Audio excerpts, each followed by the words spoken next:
당시 고린도는 거대 도시였어요.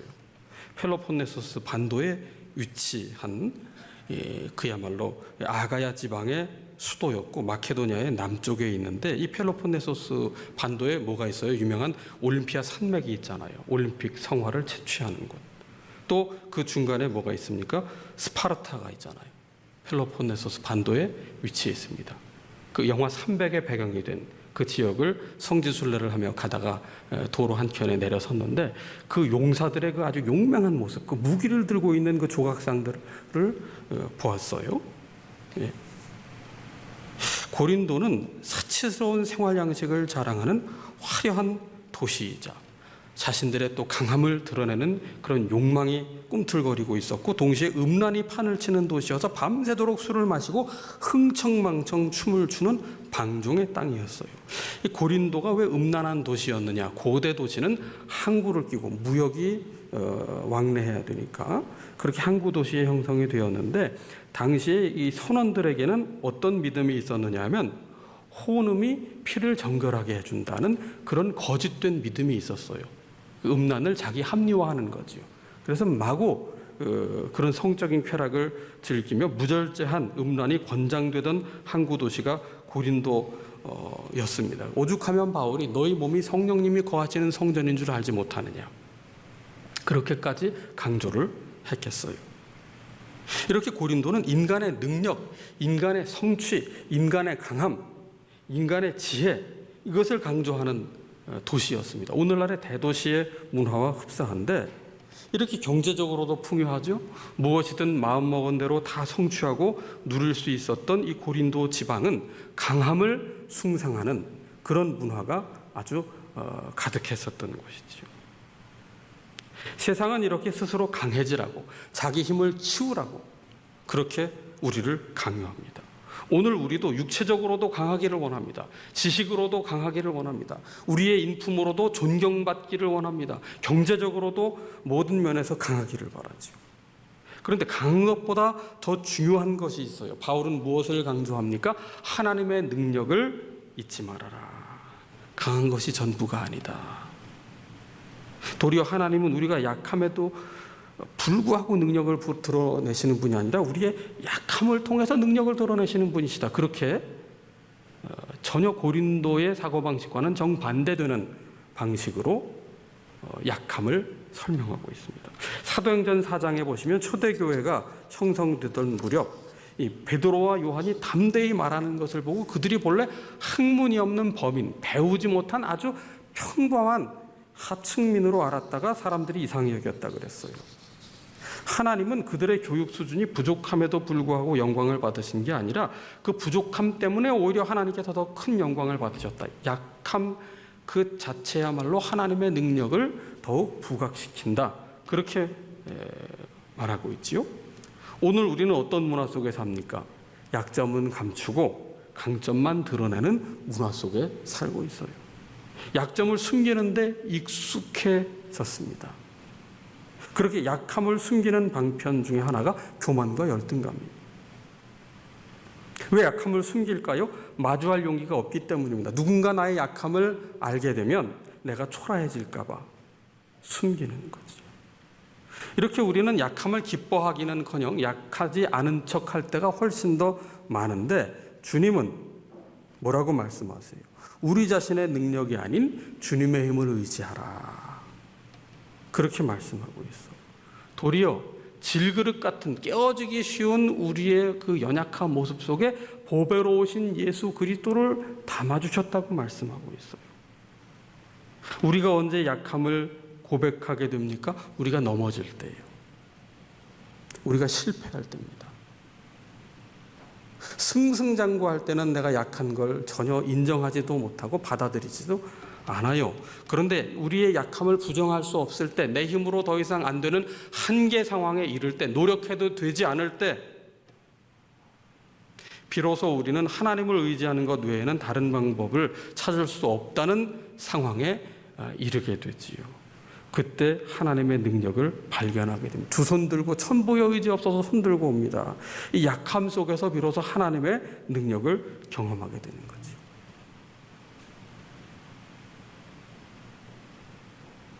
예수 사랑하심은 찬송 가사 중에 보시면은요, 내가 연약할수록 더욱 어떻게 여기신다고요? 귀히 여기신다고 했어요. 높은 보좌 위에서 낮은 나를 보신다고 하셨어요. 고린도 교회 성도들은 어떤 모습이었습니까? 고린도의 문화를 그대로 본받아서 예수 그리스도의 십자가의 복음을 받았음에도 불구하고 여전히 강한 체하고 왕노릇하고 있었어요. 십자가를 자랑하는 것이 아니라 자신들이 대단한 사람인 줄 착각하고 있었던 것입니다. 그래서 사도 바울은 고린도전서 4장, 우리 오늘 읽으신 본문 앞부분인 7절에 보시면 누가 너를 남달리 구별하였느냐, 내게 있는 것 중에 받지 아니한 것이 무엇이냐, 내가 받았은즉 어찌하여 받지 아니한 것 같이 자랑하느냐. 은혜를 입었음에도 마치 자기 것인 양 자랑하는데 이들의 모습은 마치 왕이 된 것처럼 강한 체하는 것이었다. 그래서 8절에 보세요. 너희가 이미 배부르며 이미 풍성하며 우리 없이도 왕이 되었다. 반면에 사도 바울과 이 사도들의 모습은 어떠합니까? 9절을 보세요. 내가 생각하건대 하나님이 사도인 우리를 죽이기로 작정된 자같이 끄트머리에 두셨음에 우리는 세계 곧 천사와 사람에게 구경거리가 되었다. 사도 바울과 사도들은 끄트머리에 있는 자같이 되었다. 이 끄트머리에 두었다는 것은 로마의 이 전쟁 이후에 개선행진하던 장면을 당시의 사람들은 다 알고 있었기 때문에 무슨 뜻인지 알았다고요. 개선행진을 하게 되면은 그 빵빠레가 울리고 그 장군들이 그 환호성 속에 말을 타고 입장을 하고 또 병사들이 입장을 하는데 맨 끄트머리엔 누가 따라옵니까? 전쟁 포로들이잖아요. 전쟁 포로들. 이 전쟁 포로들, 이들 중에 몸이 건장한 이들이 무엇으로 끌려갑니까? 이 검투사로 발탁이 돼서 콜로세움 같은 경기장에 끌려가게 되는 거예요. 그러면 그곳에서 그 군중들, 흥분한 군중들의 구경거리로 전락이 되어 마지막 어떻게 됩니까?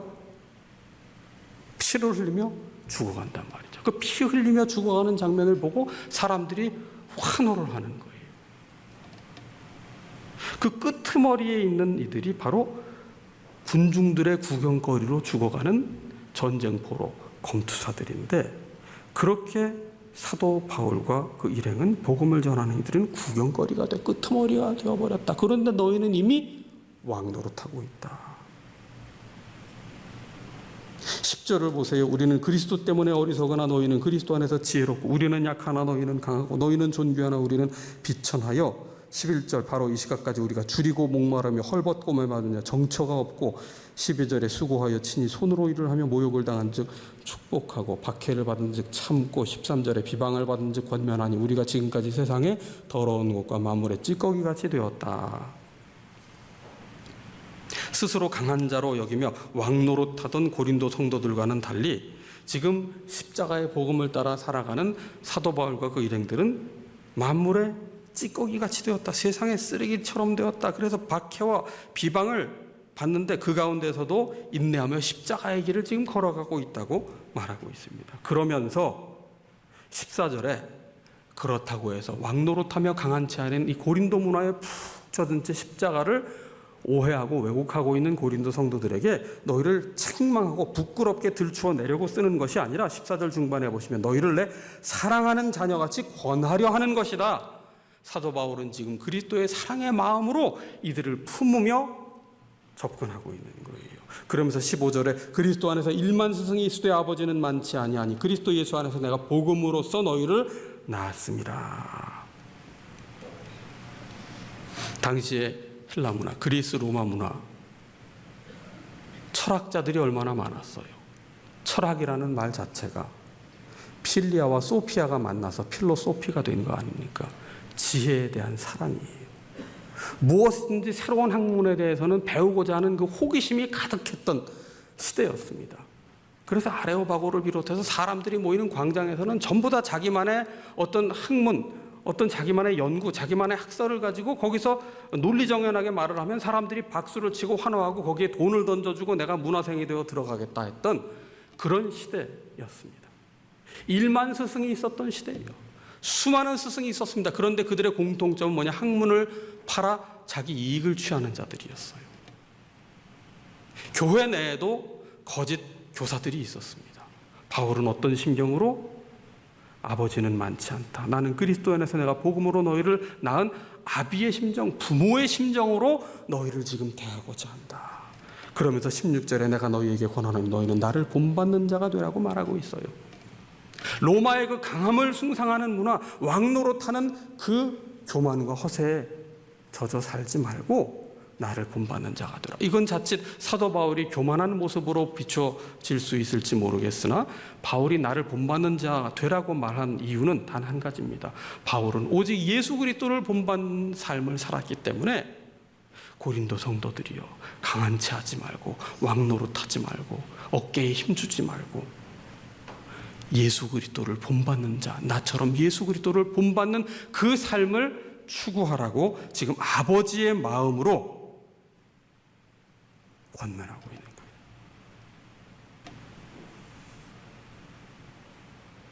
거예요. 라이언 홀리데이라고 하는 분이 에고라는 적이라는 책에서 이런 말을 하고 있어요. 이분이 아주 젊은 청년 시절에 너무 일찍 성공을 했다가 실패를 했어요.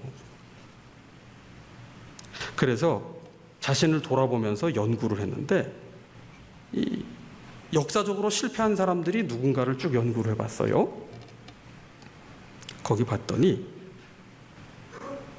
결국 우리 안에 적이 있어서 나를 실패하게 한다. 그렇게 진단했습니다. 어떤 적이에요? 내가 가장 중요한 존재라고 믿는 지나친 자의식입니다. 여러분, 건강한 자존감, 하나님이 나를 하나님의 형상대로 지으셨다는 이 건강한 자존감, 하나님이 나를 사랑하신다는 건강한 자존감은 정말 중요합니다.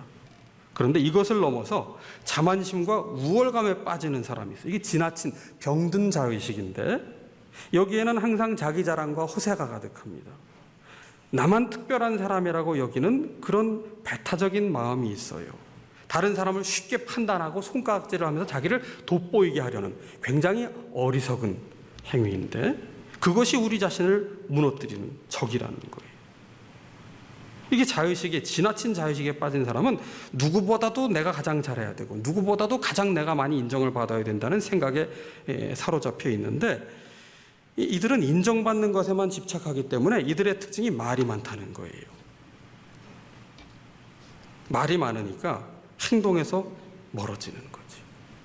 바울은 그렇게 왕노릇하고 강한 척하면서 말이 많은 고린도 교회를 향해서 뭐라고 말합니까? 19절에 주께서 허락하시면 내가 너희에게 속히 나아가서 교만한 자들의 말이 아니라 오직 그 능력을 알아보겠으니 20절 하나님의 나라는 말에 있지 아니하고 오직 능력에 있음이라. 그렇게 권면을 하고 있어요. 지나친 자의식을 지닌 사람들의 또 다른 특징이 있어요. 나는 다 안다고 여기는 거예요. 모르는 것까지도 안다고 착각합니다. 여러분, 성장은 끊임없는 배움을 통해서 이루어지는데 그때 필요한 자세는 나는 아직 다 알지 못한다는 겸손한 마음과 무엇이든 받아들이고자 하는 수용적인 자세입니다. 그런데 왜곡된 자의식을 지닌 사람은 자신의 약함을 인정하지 못해요. 그래서 항상 자기 자랑과 허세로 자신을 포장하고 있어요. 이들의 주 관심사, 어느 학교 졸업했느냐, 학교 이름, 직장의 직위는 어떠냐, 연봉은 얼마냐, 키가 얼마나 크냐, 힘이 얼마나 강하냐, 인정받는 부분에만 집착해요. 그래서 이들은 실패를 견디지 못하고 항상 다른 사람과 비교하는 일에 휘둘립니다. 늘 큰 소리는 치지만 내면은 공허하고 불안해요. 여러분, 진정한 성장은 어디에서부터 비롯됩니까? 겸손하게 배워야 내면에서부터 흔들리지 않고 성장을 할 수 있어요.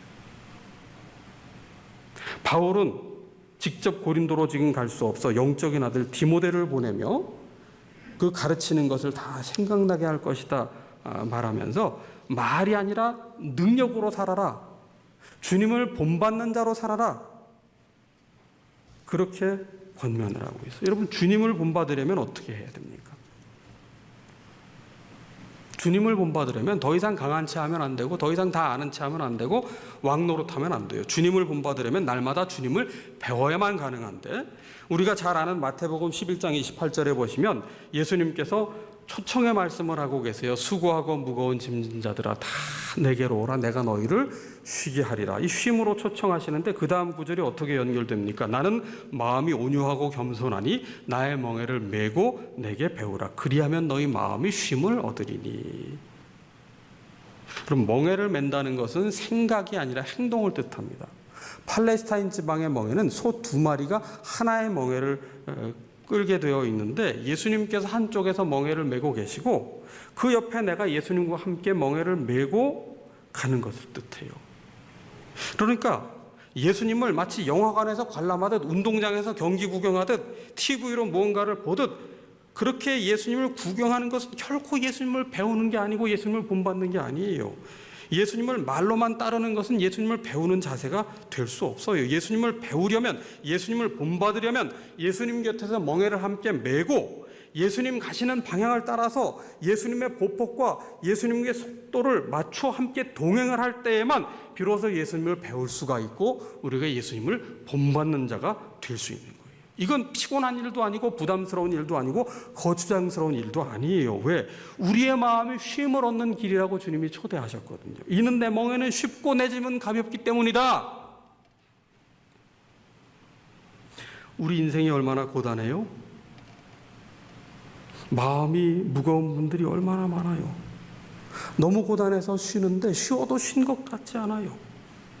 마음이 피곤하기 때문입니다. 과도한 스트레스, 불안에 시달리는 분들, 무거운 부담감에 짓눌린 분들, 공허함에 빠진 분들, 불면에 시달리는 분들이 얼마나 많으냐고요. 그럼에도 우리는 무슨 멍에를 매요? 예수님의 멍에를 매려고 하지 않아요. 예수님은 그저 구경만 하고 있어요. 여전히 강한 채 하고 있어요. 여전히 고린도 성도들처럼 왕노릇하려고 하고 있어요. 그러면서 무슨 멍에를 메고 있어요? 분노의 멍에를 메고 있습니다. 낙심의 멍에를 메고 있습니다. 미움의 멍에를 메고 있습니다. 슬픔의 멍에를 메고 있습니다. 남을 탓하는 멍에를 메고 있습니다. 우리의 마음을 더 고단하게 할 뿐이 무엇이 우리의 마음을 쉬게 하는 길입니까? 예수님 곁에서 멍에를 함께 메고 예수님과 동행하기 시작할 때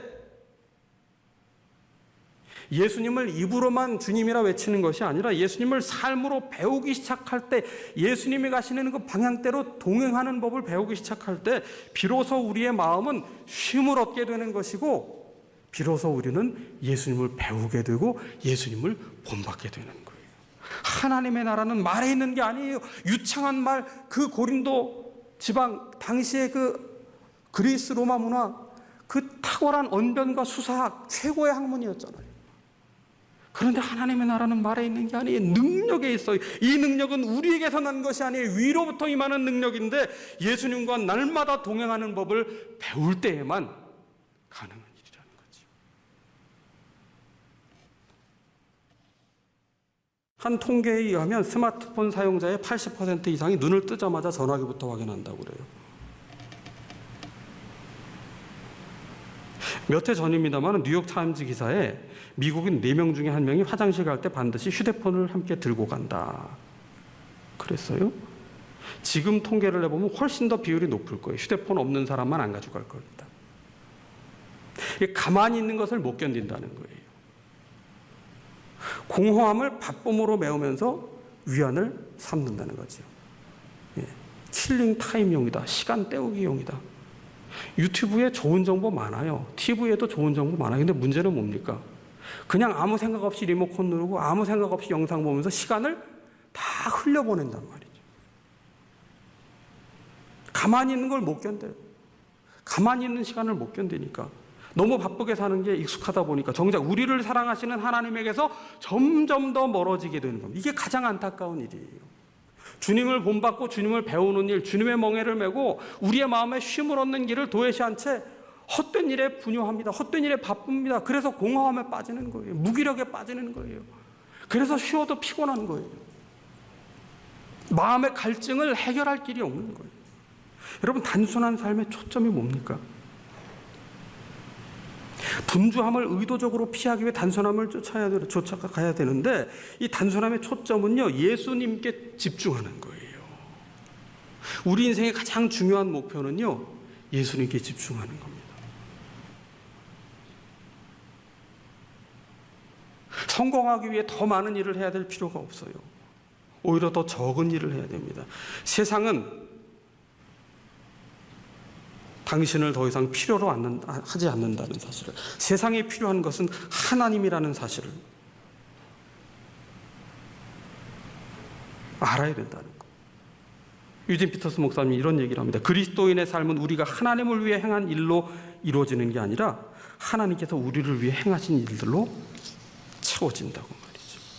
그래서 하나님에 대해서 이야기하는 것을 그만두고 이제 하나님과 개인적으로 만나서 친밀하게 교제하며 사귀는 일을 지금부터 시작하라고 강조하고 있어요. 수많은 사람들이, 이 세상은 자신에 대한 관심을 쏟아놓으라고 계속 말합니다. 그런데 정말 우리가 관심의 초점을 맞춰야 될 대상은 예수님이세요. 그 예수님 안에서만 우리는 진정한 만족과 진정한 쉼과 진정한 삶의 목적을 찾을 수 있기 때문입니다. 우리가 만약에 하나님과 깊이 사귀면서 그분의 말씀으로 우리의 삶을 시작하지 않는다면, 주님의 멍에를 메고 주님을 배우지 않는다면 우리는 하나님을 믿는다고 하면서도 정작 하나님과 전혀 상관없는 껍데기 삶을 살게 될 것이기 때문에, 대표적으로 성경에 나타난 바리새인과 율법학자들 보세요. 하나님을 가장 잘 알고 가장 바르게 섬긴다고 했지만 하나님과 상관없이 살아갔어요. 예수님 십자가 못 박는데 앞잡이 됐어요. 이 유진 피터슨 목사님은 정육점집 주인 아들로 자랐어요. 그가 이런 얘기를 합니다. 영성은 내가 목회자로 사역할 때뿐 아니라 정육점에서 돼지고기를 자르면서도 영성을 가질 수 있다. 내가 어떤 직업을 가졌느냐, 어떤 위치에 있느냐, 무엇을 하고 있느냐보다 더 중요한 것은요, 하나님과의 만남의 핵심이에요. 매일 매 순간마다 새로운 출발선상에서 어제 것은 잊고 하나님과 오늘 새롭게 만난다면 우리는 진정 마음이 든든해지는, 강한 척하지 않아도 되고 왕노릇하지 않아도 되는, 정말 내면이 꽉 찬 생기 넘치는 그리스도인으로 살 수 있게 되는 것이죠. 오늘 우리의 주된 관심사가 무엇입니까?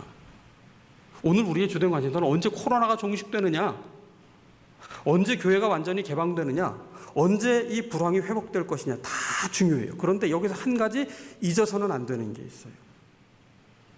지금 이 순간 모든 것이 다 불확실한 상황이지만 그럼에도 날마다 새로운 출발선상에서 주님과 만나는 삶을 추구하는 것, 오늘 예수님의 멍에를 메고 예수님과 함께 동행하며 예수님을 배우는 것, 이 삶이 없다면 코로나가 종식되어도, 교회가 완전히 개방되어도, 사업이 잘 풀리고 좋은 직장에 들어간다 해도 우리의 삶의 본질은 하나도 변화되는 것이 없기 때문입니다. 코로나로 모든 것이 제한된 현실이에요. 수도권을 중심으로 지금 다시 퍼져가고 있어요. 어떻게 될지 모르는 상황입니다. 이러한 상황 속에서 아무 일도 아닌 것처럼 무시한다든지, 아니면 또 너무 불안해하며 그냥 가슴을 쿵쾅거린다든지, 사실 그건 큰 의미가 없어요. 개인의 위생과 방역에 충실하되 우리가 지금 추구해야 될 것은 뭡니까? 더욱 깊이 주님과 사귀며 말씀과 기도로 삶을 깊이 파내려가는 거예요. 여러분, 기근일 때에, 가뭄의 때에 중요한 것은요, 더 깊이 파내려가는 겁니다. 여기도 찔끔 저기도 찔끔이 아니라 물이 나올 때까지 파들어가는 거예요. 깊이 있는 사람이 필요합니다. 내실 있는 사람이 필요합니다. 그렇지 않으면 우리는 하나님과 전혀 상관없는 삶을 살게 되고 말 것이기 때문에, 말은 번지르르 하지만 능력은 없는, 생기를 잃은 그리스도인이 될 수밖에 없기 때문입니다. 오늘 이 시대에 다시금 하나님 앞에서 우리의 마음을 모으고 더 깊이 그 말씀 속으로, 기도 속으로 들어가 그 생명력을 경험하는 우리 모두가 되어야 하겠습니다.